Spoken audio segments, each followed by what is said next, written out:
I want to speak to cry. Cry is not just about the top down whimper. In fact, I would say it's more important to thin out the glottis.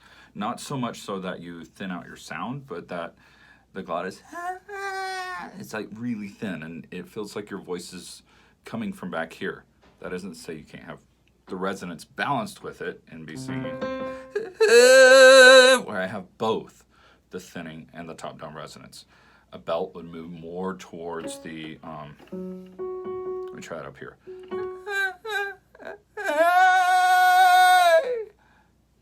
So that's more of a mixed voice. It's more down on top of the throat, and the belt more the resonance. Hey! But both are present. In fact, I would say the thinning is present throughout my entire voice range. It just gets more thin as you go up higher in pitch. It gets more thin as you get lighter in your mass as well. So you start to feel it sit more on the throat because there's not as much resonance happening.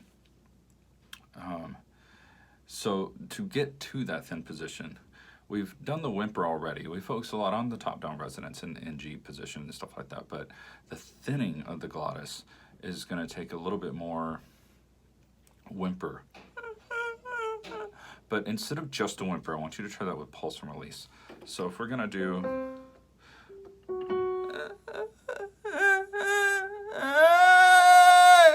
It actually might be easier for you to do it up high, because it's easier to thin out because you're already naturally doing that up high. So I would start with a light, medium light pulse and release, so or light pulse, or think of it as the witch's cackle, or holding your breath and then slowly releasing the air. So start that light and go into a medium light mass, mixed voice. And you're going to feel that sit mostly here until you start adding more mass to it. Then you'll feel more twang happen in the back and more resonance start to grow up in the mask. Okay, so that's really where cry sits.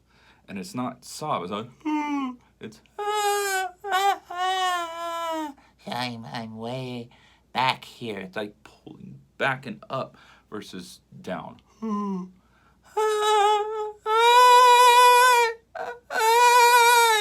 And then if you can start to get that, there's a couple ways for you to reinforce it. One is with, it's really hard to bridge, but going in fifths or octaves, trying to hold that position.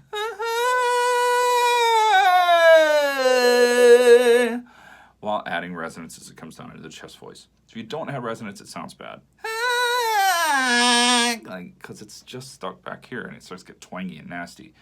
So hold on to this. Let it be part of what's happening. That head voice formant, this thinning or stretching out of the glottis. And then bring that down a fifth, bring it down an octave, and back up. What I usually do is add that to my warm-ups, where I do it, since I know what it feels like, I use the straw to get into that position and do that for a couple minutes, and take the straw away and do it without the straw. So I'm going, let's see.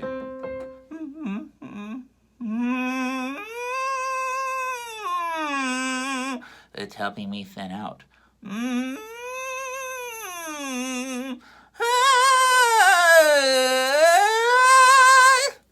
Okay, it's a little harder to bridge when you're using the straw because of the back push. But if you start getting that position down, then take the straw away and keep working on thinning out like that. Now what's cool about that thin position, it goes straight into grit. So if I'm here, have a nice thinned out position, I'm not too much in my mass. That's medium light mass. Yes, it takes extra mass to add grit, but it's all about holding that thinned out position while you increase the mass. In fact, what I just did is a really good exercise for you. I call it, what did I call it? Oh yeah, distortion crescendos. Whereas like TA isolation or volume crescendos. Distortion crescendos is starting in that nice position where you're not going to be in the heavy range when you start adding mass for grit. You're just thinned out. you have that, which we talked about all before in this video, then start adding a little mass while holding that position and try to get a little bit of grit, a little bit of rasp. That's actually very hard to hold. But the idea is for you to start with that little bit and keep increasing. You'll start to feel more compression happen as you increase it. You're basically going to go from a light rasp to a hardcore bark is what's essentially going to happen as you keep adding mass. And you get a feel for the different levels of distortion you can use. Now, honestly, the more compressed side, the heavier the mass, it's going to wear you out a lot faster. So this, hey, is probably enough. Versus, hey, like that starts to grind if you go too heavy. So you can take that. It's very thin.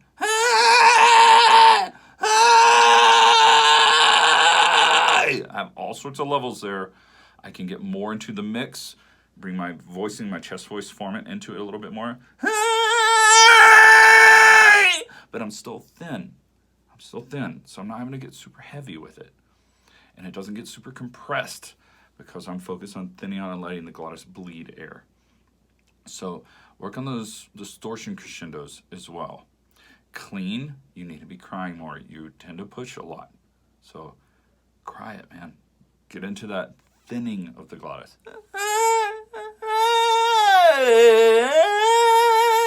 You're sitting back here on top of the throat. Nice and thinned out. I showed you a couple ways to get into that with pulse release, with the straw, with getting into a high whimper and bringing that down, but paying attention more to the thinning than the top-down resonance. And I think with a little work, you can get used to that. I do want to say when I first started thinning out like that, it would take me about 20 minutes to warm up into it before it finally clicked into place and I could use it. That was a couple of months of working with it. Granted, I wasn't constantly working with it. It wasn't part of my regular routine. I had a student who thinned out a lot, and so I was working on it maybe once a week. So you'll probably get this a lot faster than I did. It took me like 2 or 3 months of 20 minutes of warm-up to get into it. Now it takes me 2 to 3 minutes. It's just an extended part of my warm-up. I think give it a month, trying to really thin it out. It'll probably take less than that if you're doing it constantly, if you're just make it part of your regular routine. Okay, man, I hope that helps.